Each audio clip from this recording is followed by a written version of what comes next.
Assalamualaikum warahmatullahi wabarakatuh. Nama saya Widya Puspita, NPM 1921020228. Di sini saya akan mempresentasikan atau membahas sedikit materi mengenai kewarganegaraan. Sebelum lanjut, jangan lupa ya, like, comment, dan subscribe. Oke, untuk mempersingkat waktu, di sini saya akan membahas 3 rumusan masalah. Yang pertama adalah pengertian dari kewarganegaraan. Yang kedua, kewarganegaraan dalam Undang-Undang Dasar 1945. Dan yang terakhir, mengetahui perolehan dan kehilangan kewarganegaraan. Pengertian kewarganegaraan.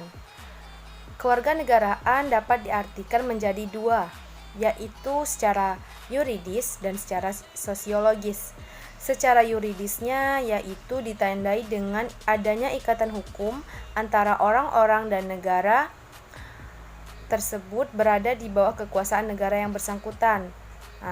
Contohnya adanya bukti kartu keluarga, KTP, dan SIM dan sebagainya. Kemudian kewarganegaraan menurut arti sosiologis, yaitu tanpa adanya ikatan hukum, tetapi lebih ke ikatan nasib, terus ikatan sejarah, seperti kita ada sifat nasionalisme kita gitu. Kewarganegaraan juga memiliki dua aspek. Yang pertama adalah aspek hukum. Yang dimaksud dengan aspek hukum yaitu adanya status hukum kewarganegaraan, khususnya di bidang hukum publik, seperti contohnya hak pilih pada proses pemilihan umum. Terus aspek sosial ya, aspek sosial itu adalah suatu keanggotaan atau suatu bangsa tertentu yang terikat suatu dengan lainnya karena kesatuan bahasa, kesatuan suku, kesatuan budaya. Kemudian batasan untuk kewarganegaraan ada di dalam pasal 4 Undang-Undang Nomor 12 Tahun 2006. Dapat dibaca ya, seperti setiap orang berdasarkan peraturan perundang-undangan, perjanjian pemerintahan Republik Indonesia dengan negara lain, kemudian anak yang lahir dari perkawinan yang sah, dan sebagainya. Dilanjutkan pada rumusan masalah yang kedua adalah kewarganegaraan menurut Undang-Undang Dasar 1945 tercantum pada pasal 26 ayat 1 Undang-Undang 1945 menyatakan bahwa orang-orang bangsa Indonesia asli dan orang-orang bangsa lain disahkan dengan undang-undang menjadi warga negara. Hak atas status kewarganegaraan diamanahkan pada pasal 28D ayat 4 dinyatakan sebagai hak asasi manusia atau human right yang dijamin dan dilindungi oleh negara. Kemudian mengenai kewarganegaraan di dalam Undang-Undang Dasar 1945 ini diatur di dalam pasal 28E ayat 2 dan ayat 3 Undang-Undang Negara Republik Indonesia tahun 1945 dan Undang-Undang Hak Asasi Manusia sebagai perwujudan dan ciri-ciri negara hukum. Kemudian yang terakhir adalah cara memperoleh dan kehilangan kewarganegaraannya.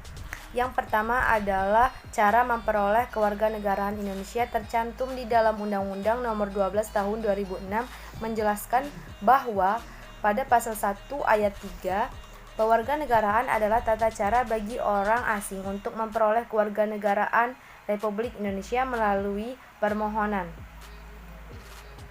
Namun di dalam permohonan tersebut harus memenuhi syarat-syarat sebelumnya. Yang pertama syaratnya adalah telah berusia 18 tahun atau sudah kawin. Selanjutnya, mengajukan permohonan sudah bertempat tinggal di wilayah negara Republik Indonesia minimal 5 tahun berturut-turut atau paling singkat 10 tahun tidak berturut-turut. Kemudian sehat jasmani dan rohani, dapat berbahasa Indonesia dengan baik. kemudian tidak pernah dijatuhi hukuman baik pidana maupun perdata, kemudian memperoleh kewarganegaraan Republik Indonesia, tetapi dia tidak memiliki kewarganegaraan lain, artinya tidak dalam status berkewarganegaraan ganda. Kemudian mempunyai pekerjaan atau berpenghasilan tetap, artinya untuk memperoleh kewarganegaraan Indonesia harus memiliki pekerjaan yang tetap, tidak dalam status pengangguran atau tidak bekerja.